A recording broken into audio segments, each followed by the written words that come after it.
please join me in giving a very warm welcome to the podium to the President of Ireland, Michael Higgins. Thank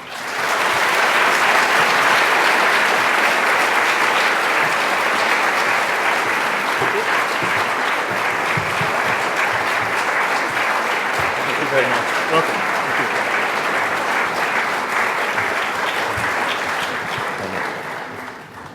Tá mé thar a bheith bhuaictí for fada sacht an fíorcín fáilte sin ram hain, is raibh me bhean céile siad san ató teasta lam. Translating, I want to say how grateful I am for that very warm welcome, and indeed for that very generous introduction by Dean Cascade. I'm honoured by the presence of the Ambassador of Ireland to the United States, and Anderson, and the Chief Consul, Philip Grant, who represents this area. I'm very pleased, obviously, as a lapsed academic, to be back speaking to students and to faculty again. Ending global hunger, eliminating poverty.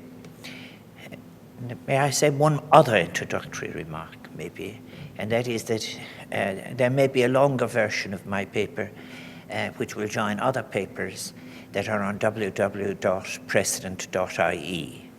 I may, so as to facilitate the maximum amount of time for your questions, cut some of what I have to say just a tad short. Hopefully it will remain coherent.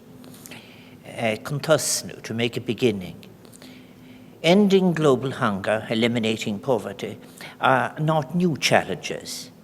We have spoken about them before.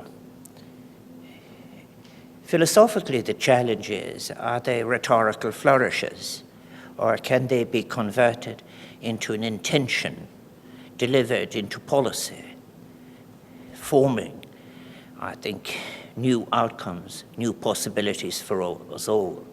And it is particularly appropriate to discuss these central political questions of our time here at UC Berkeley, a public university with a rich history of activism and political engagement.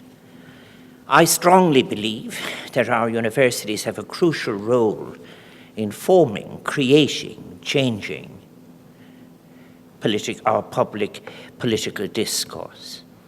Or alternatively, they can choose to validate its alternative. UC Berkeley has a proud tradition in this regard in relation to critical theory. Rather sadly, critical theory is out of fashion, and sometimes the academies I speak on now, I think in so many parts of the world, they seem closer to the atmosphere of a gold rush rather than the Agra of Athens. I have, since becoming president, spoken frequently of the importance of pluralist scholarship and the right, as I see it, of young people to have access to the fullest range of models of connection between economy, society, ecology, and moral thought. This is not a circumstance, I'm afraid, that prevails throughout in the modern period in the majority of our third-level institutions. I say that with sadness.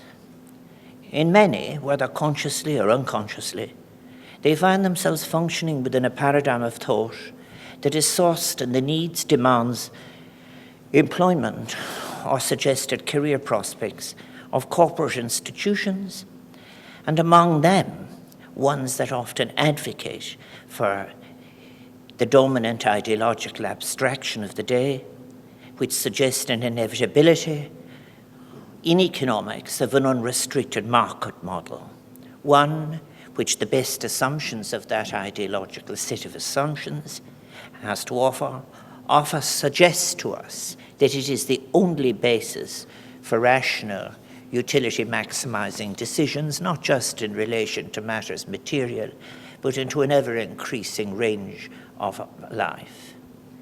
A few weeks ago at New York University, I spoke of the difficulty scholars and policymakers seem to have not only at not managing to escape from a failing paradigm of connection between economy and society, but of even submitting it to critique, a difficulty in recapturing the pluralism which we so urgently require in our education and in our thinking. The great public universities such as Berkeley, I believe, can play a leading role in this reversal. If I might put it another way, in this winter I have described of our scholarship, let us take advantage of the bared trunks of the trees of our forest of thought as we wait for a spring that may not come, that threatens not to come. So let us examine, as it were, the soil assumptions of our thought. And I'd like to begin then this afternoon by paying a tribute to a distinguished member of your faculty for public policy, Professor Robert Reich, whose work I have admired for many years. In his academic publications, Robert Reich has made an immense contribution to the field of political economy and to our contemporary politics, and his work on wealth and poverty is directly relevant to my subject today. Robert Reich has demonstrated a lifelong commitment to the discourse of ideas in the public space. He has taken responsibility of an engaged public intellectual by going beyond the reflective confines of the academic world and by bringing his work into the realm of politics and public communications. The question I have posed in the title of my lecture relates to a global challenge, one that should have ended in the last century, that of eliminating great hunger and famine. And we must, in this century, begin by having the courage to confront the great failure that it is that children still die from malnutrition in a world where there is a surplus of food. We must ask of ourselves, in what did we place our trust? Do we today believe, for example, do we really believe in trickle-down economics? And if we do not believe in trickle-down economics, if we cannot produce evidence for its effects, what conclusions are we to draw? If we presume that there is little evidence that it in fact increases public welfare, and if we do nothing, does this then not suggest to us that we have lost the moral courage to confront deepening inequality?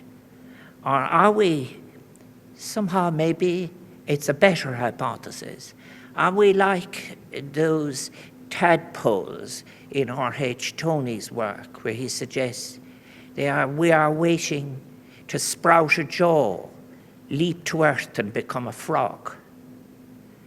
I think the establishment, we are facing these issues. I deliberately introduced this preliminary to suggest there is a need for a new and vigorous and courageous scholarship that will force its way through the third level system, but more importantly will honor the right of students to an education which allows them at least to have pluralist models of connection between ecology, economy, and society. This year is such an important year where we have great headlines inviting us to do something entirely new. 2015. Another year, the establishment of the United Nations here in San Francisco, 1945, was a moment of unprecedented idealism born of hope. And despite its limitations and many setbacks, the multilateral system that was built in 1945 can point to some successes and achievements over the years. There are conflicts that have been avoided. There has been an enduring value to our system of international human rights, for example, at least in the discourses extending, and they cannot be overstated. Nevertheless, the failure of the international community to address endemic and recurring hunger and poverty remains the greatest moral failing of humanity. Neither have we delivered in terms of the institutional capacity to restructure international trade, debt, and development in a way that would have bridged the gap between North and South at global level, or between the rich and poor within these regions and indeed within states. We have rather installed a set of procedures within our institutional architecture that at once eschews normative thought as it adjusts to power structures, and in a way that is either tacit or complicit, and sometimes, I think, very good people, that I know many of them, get worn out, ground down, if you like, in the demands of a bogus inevitability. We have placed, as it were, Weber's nightmare at the heart of our institutions that should have been addressing, as it were, great ethical projects. Recognizing that efforts in these areas, then, to this point, have not proved adequate, and responding to the urgency of the issues at hand, the leaders of the world have chosen this year, 2015, to try afresh to agree a framework to address the combined challenges of poverty and climate change. The critical political events included the Sustainable Development Summit, which recently completed in New York, and of course it includes the COP21 Climate Change Summit, which will take place in Paris at the end of November. These are extraordinary headlines, but the issue I want to just briefly glance at this afternoon is that having had over 200 heads of government and heads of state in New York, agreeing very significant text, and hopefully going on to Paris in December and signing something meaningful in relation to climate change, given this our last great opportunity. How do we convert that headline into action that will change our lives fundamentally? In relation to hunger, I should say that Ireland comes to this debate with a certain interest. If out of a population of 8 million people, 1.5 million died of hunger, another 1.5 million emigrated within a period of less than 5 years, we don't really need to be sensitized, I would hope, in relation to the appalling failure that famine is. But I think where we are now, we regard global hunger, I think. I find myself speaking to young people in Ireland, and they are open to a new kind of economic order that will regard it as abhorrent that we would still have global hunger, repeated and deepening intergenerational poverty, new forms of developing inequality in a generalized, largely unaccountable, financialized version of economy, as it is for young people that I discuss it with in Ireland. I can tell you one of the central moral issues that they raise. I sense that this is a basic instinct of our Irish people, but there is a huge gap between such an instinct, if you like, that moral instinct, and action, and particularly action offered to be shared in terms of global outcomes. The issue of hunger, of course, globally has been defined in the past in terms of human rights obligations, and the situation of chronic food insecurity has been defined as a violation of the right to food, a right that is recognized in the 1948 Declaration of Human Rights, Universal Declaration of Human Rights, and enshrined in the 1966 International Covenant on Economic, Social, and Cultural Rights. This right has been developed, of course, over recent decades. There has been the Rome Declaration on World Food Security in 1996 and many other statements. The facts of global hunger are well known. According to the projections from the Food and Agriculture Organization, 795 million people are estimated to be chronically hungry. This means that 1 in 9 people on planet Earth experience distress associated directly due to a lack of food and have a diet deficient in calories, vitamins, and essential minerals.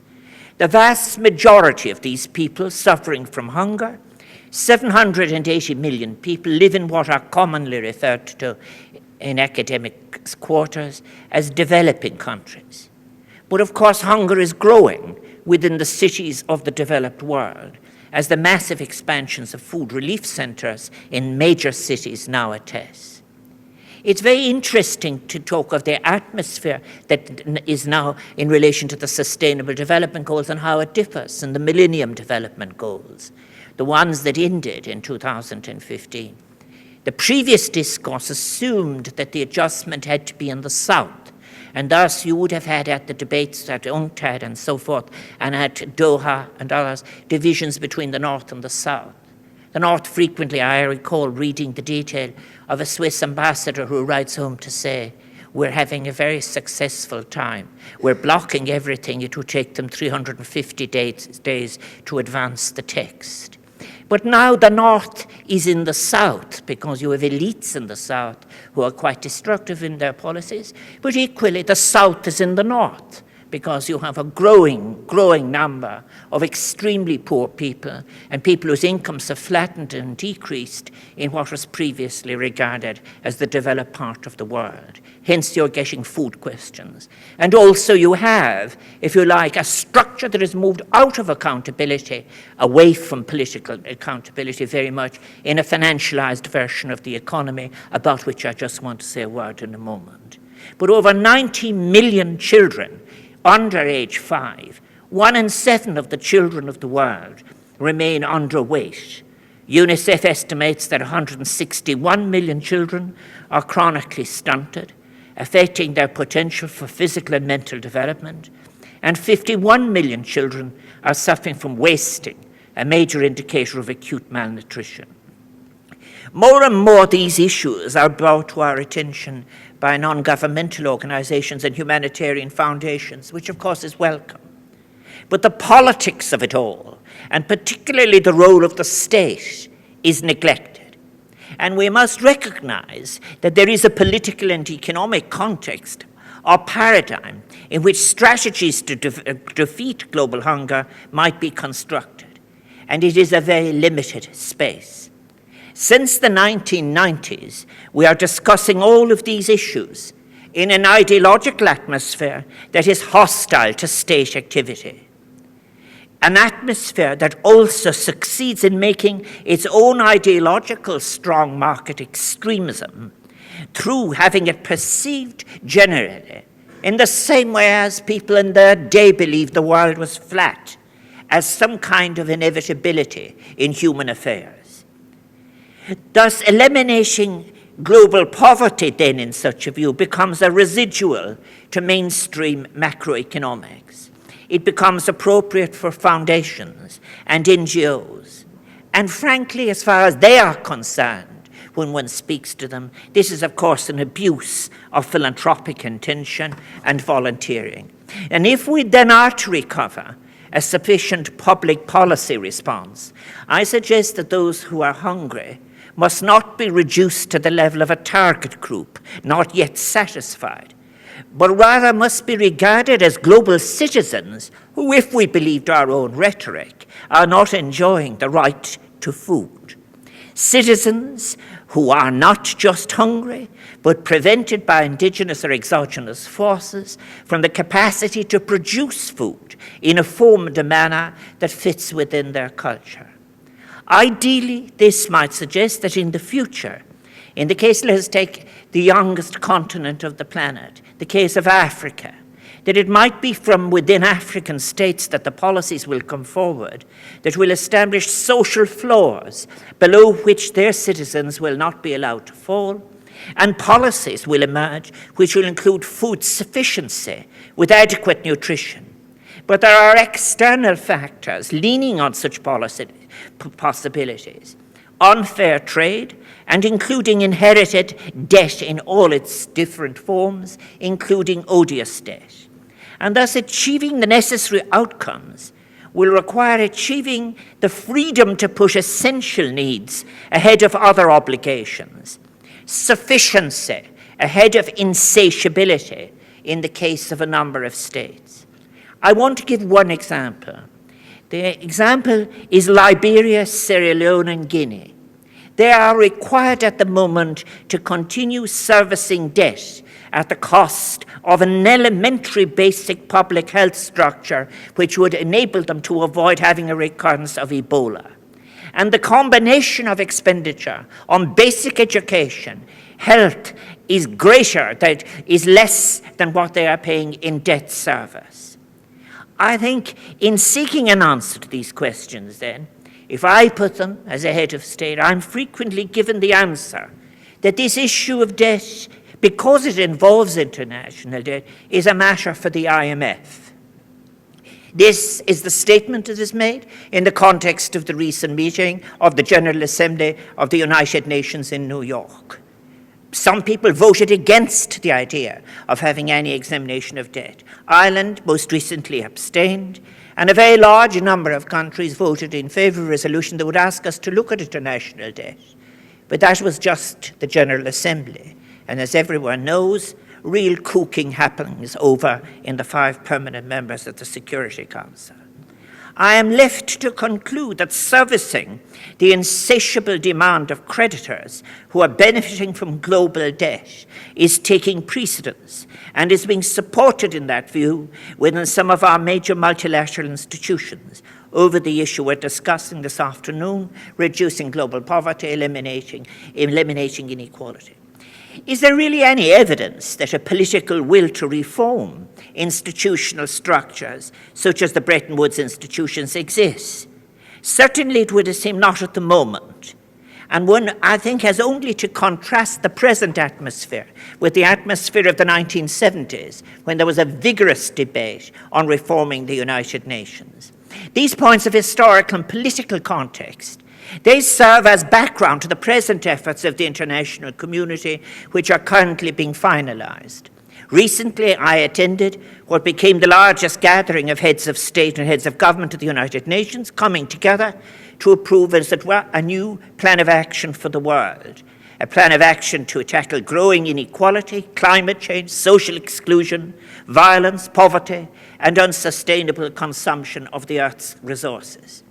That outcome is Agenda 2030, containing 17 goals, 169 targets, which are aimed at ending global poverty and inequality over the next 15 years.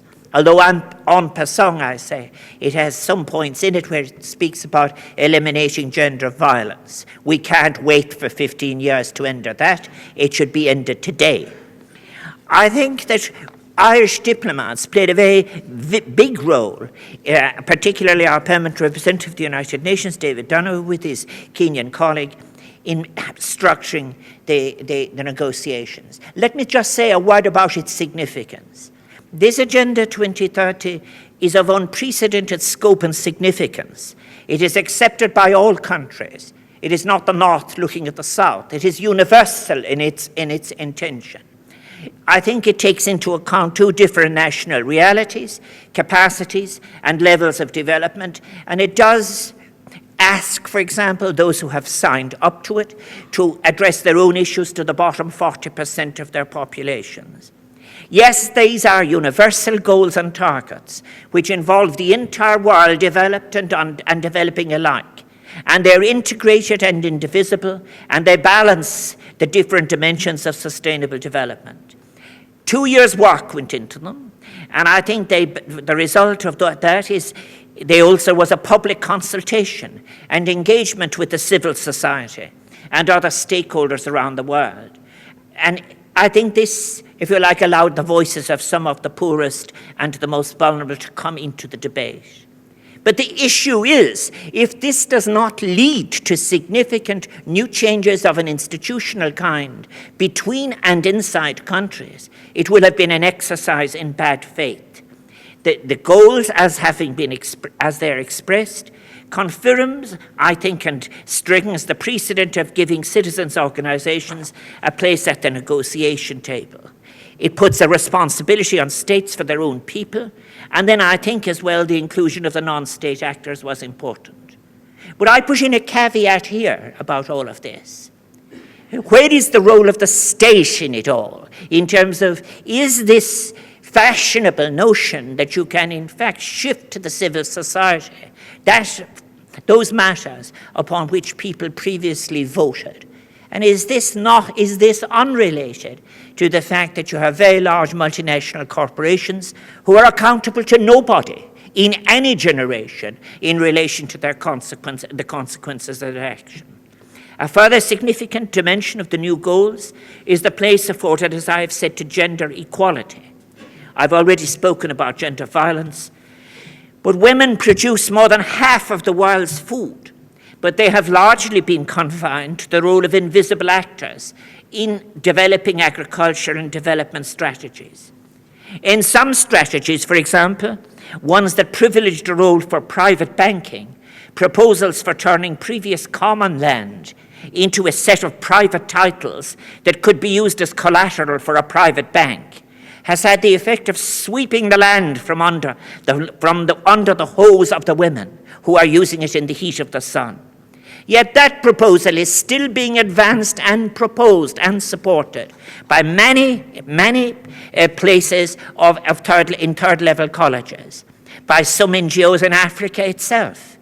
And what it really means is, the notion is, if you give them titles, they'll use it as collateral, go off to the private bank. But it is their husbands who are not on the land who will bundle the titles together, and suddenly the land is lost. That model, despite its disastrous consequences in Mexico, for example, is today being promoted by some NGOs on the continent of Africa. Articulating as I do the moral case for change is, of course, essential, I think, maybe with new audiences. And in that regard, the process, but what I think is very interesting, is the process of conceptualizing food and nutrition as a human rights issue. I think it has been very significant. Of course, we live with contradictions. We like to talk in a rights way, and we like to live in a contradictory way, as I'll come to in a moment. I think this task that I speak of is an inescapably political one. And we need to combine political campaigning, diplomacy, public advocacy, and technical efforts if we are to realize the new goals. And above all, we need concerted and sustained efforts sourced in an open political discourse, one that is taken into account by international agencies and which will take direction and receive support from key political leaders. The idea of leaving the political system, the idea of not being involved in politics, is at best is sometimes cynical, but it is a very, very hopeless strategy. It is in the end of the day international agreements agreed and proposed by governments that will make the significant changes in relation to ecology, economy, ethics, poverty, and all of those issues that I speak of. It is, yes, there is need for a partnership between volunteering, between foundations, and so on. But the sinister thing that has happened since 1989 has been the degradation of the role of the state. The idea that all state activity must be bad activity. And of course, this isn't only a phenomenon of the undeveloped world, but also of the developed world. It leads to homelessness. It leads to poverty. It leads to insecurity. It leads to bad health, and so on. But the issue is as to whether, is this what everyone wants? Or is it that they simply don't know? I think that in taking up the task, we cannot ignore, when I started at the age of 21 in university, I came to the United States at 25, and C. Wright Mill's book, The Power Elite, was regarded as that great subversive text. But you could still discuss the issue of power in political science. Robert Reich discusses the issue of power. Amartya Sen does the same. Anthony Atkinson, and so on. But in the public discourse, somehow it makes people uncomfortable. And we must we recognize that immense power is now located in forms of monopoly. A monopoly that has so far escaped regulation with disastrous results, and which uses its power to influence both those who are designing policy and those who are seeking to practice at the front line of human need. And in relation to the international institutions, the Sustainable Development Goals remind us that there is a new world of relationships between states to be made, and that this genuine society of nations will not come about of itself if a new, stronger, and deeper form of cooperation and solidarity between states is required. New institutions are needed far beyond the modest proposals of Agenda 2030. and it will require a new architecture of revitalized and well-resourced multilateral institutions based on mutuality, diversity, and recognition of the intergenerational nature of our collective responsibility towards our shared planet. Speaking to him recently, Kartik Basu of the World Bank, in his book, Beyond the Invisible Hand, he states the following. He said, "Yes, there is no organization for coordinating policies for the control of poverty and inequality. And what will happen now after our meeting in New York is that they will be meeting in March. And I so wish it well, but it is very important that it succeed. The International Commission on Global Poverty of the World Bank is in fact to be chaired by Professor Anthony Atkinson, who is an excellent choice. But the goals raise fundamental questions, as I have been emphasizing, as the balance that must be struck between responsibilities of the state, the private sector, the voluntary sector, NGOs and others. There's an interesting document from the World Bank called From Billions to Trillions. How are we going to pay for it all? And it was circulating in the atmosphere of Addis Ababa in July. And the suggestion is, the private sector will rush in and help us. But you ask the question yourselves, who has given you human rights compliance if it isn't the state? And how many significant breakthroughs were made by multinational corporations in offering us new rights, be it in terms of human rights, ecological rights, or any other kinds of rights. I hope all the conversions work, but I do think there is a serious problem in relation to implementation of what we have agreed in New York. I think there's a very serious set of issues to face us if we are to make serious about what we will agree in Paris in December. But what I do think, and I remain hopeful, it is possible to make institutional changes, and it is possible also to make fiscal changes. It is possible to do things in relation to trade and debt that will make it all possible, and that will enable these strategies to be developed. I think they're very important to take small, old-fashioned issues very seriously. Issues of accountability. If you don't like, I was a politician who stood for election for nearly 40 years. People sometimes told me they didn't like very much what I was saying. But we were able to have that conversation. Now, if you like, certain kinds of multinational corporations can take decisions and are responsible to no one. And it is important that those who draft, decide, define policy, and the processes for their implementation must be accountable in the same way as those who form governments must be accountable to citizens. And isn't it time we put an end to an old canard, the notion that anyone who works for a state system is somehow less efficient than anyone who works in the private sector? They're all geniuses in the private sector. And we all know that what's wrong with arts and culture, and I was president of the Council of Culture Ministers of Europe, is what we really need is a migration of really efficient corporate people in there, and they'll straighten out all those artists. Now, I think, quite frankly, let's end that. Let's decide that, for example, you can have creativity in several different manifestations and in places. But I think that while humanitarian aid, and in Ireland, we're always in the top 3 or 4 in response. And I was introduced by someone who was about a great humanitarian response in this area, which I will speak about tomorrow. But I think that our humanitarian response is excellent. But there is a real problem when aid agencies and the NGO sector, a sector that is very often dependent on funding from foundations, and foundations themselves then have to construct their policies and practices under the influence of, or certainly taking into account, the strategic interests of multinational corporations that may represent the very opposite of what they stand for.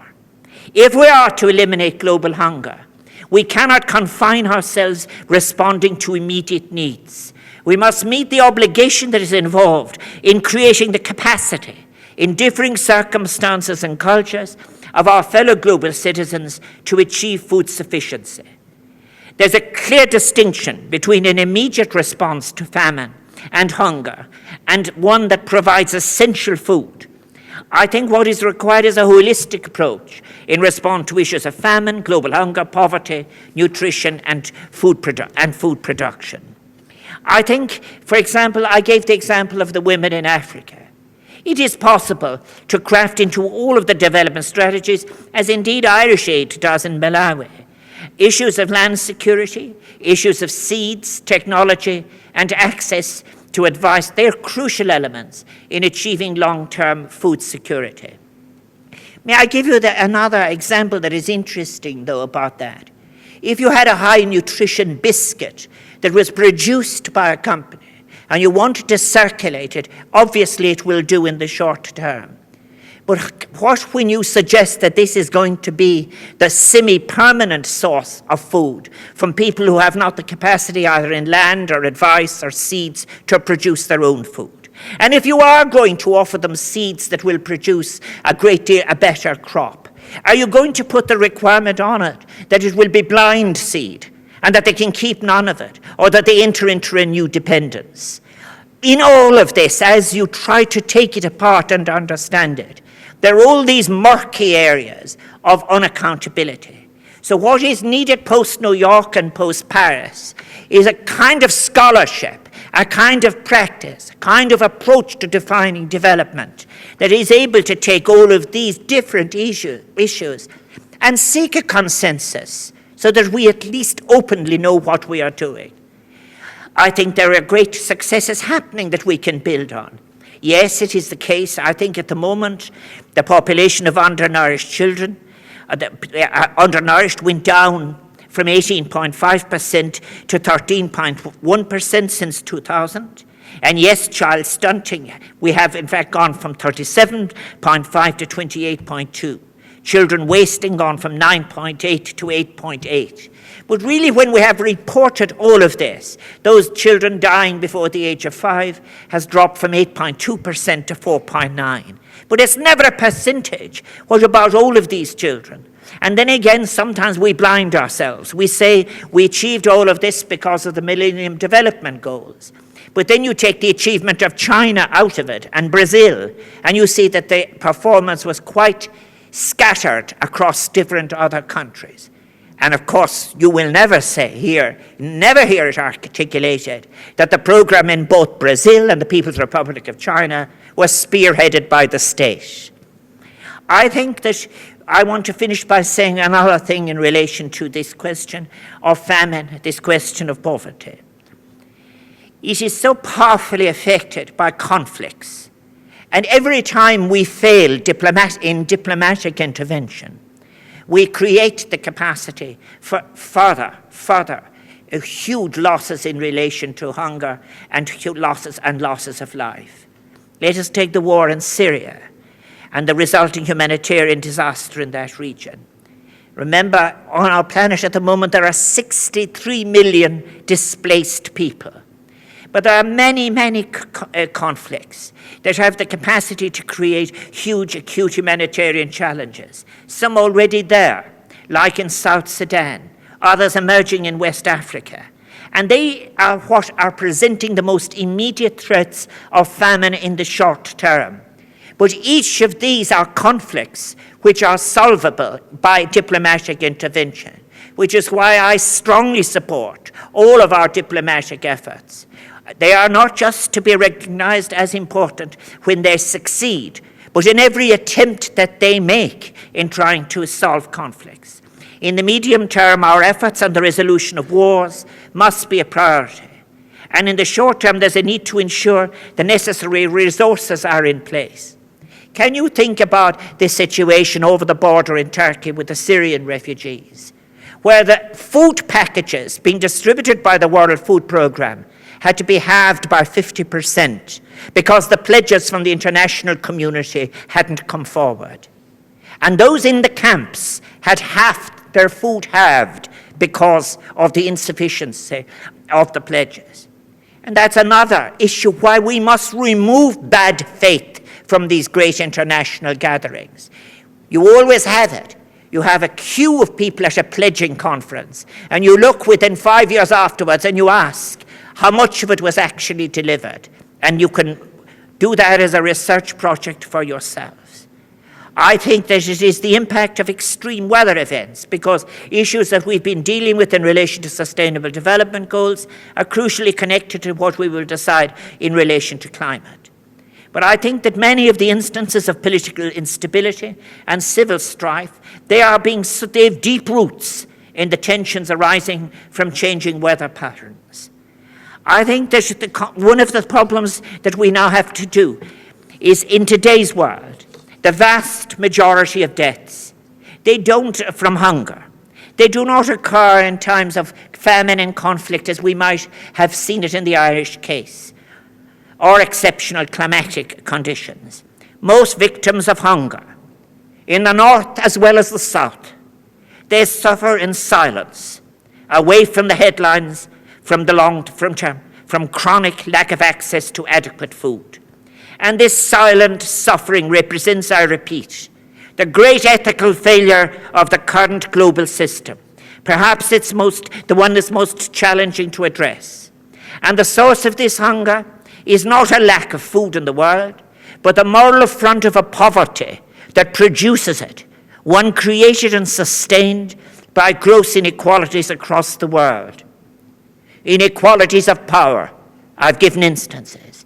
Inequalities of economics, where you cannot teach social economics as an equivalent with market economics in so many places.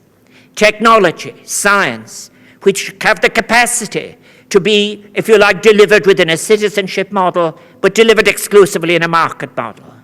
And while the world has made significant progress, as I have given instances, in reducing hunger, the vagaries of the global commodity markets have meant that the poorest people and communities have recently and often had to face higher food and energy prices in many countries. Since 2000, hedge funds have multiplied their presence in the food commodity markets of the world. And this is the way it happens. Through the new technology of communications, we can now know of a famine almost as it is breaking out. But also through the new communications technology, people will be moving through the hedge funds their investments. They'll be moved around a speculative system that is seeking a yield from the commodities market. So thus, this will be justified usually by saying, well, we're representing pensioners' funds, and they have to have a yield so as to be able to pay pensions. But of course, this is, in an atmosphere that has set its face against the right of the state to have a state pension and a social floor below which citizens shouldn't fall. So thus you have poor pensioners being regarded as somehow or another involved in the issue of food prices rising in areas affected by food shortage. I think if you want to look at this in more detail, there's some very fine work by Professor Howard Stein of Michigan University. So famine and speculation and the commodities market have become bound together ever more in recent times. And then too, very often rising unemployment levels, particularly among young people, have exposed large numbers of people to poverty and malnutrition. And this, as I've said, is arising in the north and the south. I want to say to you that I think there is so much that you can change. My invitation is to young people is very much to become involved in that. The challenge of the early part of the 21st century is to re-establish what the old political books told us all, a countervailing balance of power in a world where the power of the market has exceeded the power of our political institutions. What is needed is the establishment of a new global social contract, a new definition of what the purpose and responsibilities of legitimate power are, which freedoms we as individuals and as institutions are willing to cede to collective decision-making. And within that, the process of deliberative democracy we demand, what accountability we will insist upon, what participation as concerned citizens we must offer. And I suggest that the institutional architecture of 1945, one designed by the victors of a global war, is no longer sufficient. I think the present levels of inequality, poverty in our society are not inevitable. And while they are complex, I think that we must not give in to the defeatist mantra that there is nothing we can do to change the world. We can, and you can, and you should. And what is encouraging is that more and more world leaders are coming to that conclusion. Yes, we've accepted the 17 Sustainable Development Goals. We've accepted it because of future generations, because of the importance of it and the climate change agreement for people, planet, and prosperity and the future. So it is all there for people to work on. And that is why I think there is a particular problem with transparency and with the accountability of so many of the institutions. The current head of the World Bank, Dr. Jim Yong Kim, for example, spoke about, for example, the way that the imbalance in power works even in relation to legal cases. If you look at some of the cases, the army of lawyers that will be assembled to defend a pollution outcome in relation to a developing country. And then you think of the people in the village, and you ask, are they equal? This is a great university that has a tradition of law. Is law equally available to the polluted village and to the company that will say, we don't mind how many noughts you put after the billion fine, as long as we don't have to accept liability or go to jail? This is again another example of the unequal structure, if you like, of the unequal institutional structure within which we suffer at the moment. I think that's jurisprudence, frankly, and I say it as a political scientist, sociologist who work with lawyers. I think the jurisprudence is mocked every day by the enormity of the fines paid by the banking sector and certain multinational companies, and also, as well as that, the people in the energy sector and manufacturing occasionally can say, we're going to see them off. Or in the same way as we look at Africa and Asia and all those villages that some of us may have visited, and we say, we'll protect our patents first and we'll let them get the technology afterwards. When we look back on the history of what has been achieved in development, not only in the developing world, but also in the North, we must question the track record and the capacity, if you like, of this kind of economic structure to be the lead driver of the scale of change that is needed to meet our ambitious goals. We can agree, if we can agree that the basic necessities of life, food, water, shelter, education, healthcare, are public goods, and should be public goods in the United States as well, as Robert Reich says. They should be provided by the state as part of a basic threshold of decent human existence. Then it is the state which we should entrust to provide these goods in the developing world. And all our experience and evidence shows that it has been through support and assistance to state authorities in developing countries that the greatest advance has been made in this regard. But there is cause for optimism. The new theoretical work and empirical work coming from the universities is saying something much better than I am saying it now. And that work will be crucial and in confronting the ethic of extreme individualism, insatiable consumption, which is the foundation of inequality and environmental destruction in our world. And we will require our new intellectual tools, the provision of which can be the most exciting intellectual opportunity of our time. And I urge all of you to embrace that challenge with enthusiasm and moral courage. The challenges that are contained in Agenda 2030 are primarily ones for this generation of citizens. This and the next generation of leaders and thinkers. You will each have the opportunity to play your part in addressing these great issues of the century. And I urge you to do so in a spirit of pluralism, openness, passion, and ambition, and cooperation in a world of unequal opportunities where the influence of power of the wealthy is increasing. Those of us who have had the benefit of the very best education must accept that we bear a great moral duty to use the power that grants us for the good of our fellow man. And a framework that I have been describing of the Sustainable Development Goals or of climate change, imperfect as it may be, It is there and it has been provided, and it is something in which political action, social mobilization, and academic genius can make contributions. Contributions from which the great human achievements can then flow. And in the spirit of radical UC Berkeley, let us commit together to make together a concerted effort for this generation of changes. Radical change, that by the year 2030, we will have overcome global hunger and we'll have taken some steps on our journey towards getting past, healing and addressing the enormous contradiction of our common humanity. That is global hunger and the deepening inequality that it represents. Barbanach this Chris Tris Liam Liv, Ben Barbanach Don Tauki, Godamila Mahagis Asakt Eshtaklam. Thank you for listening to me.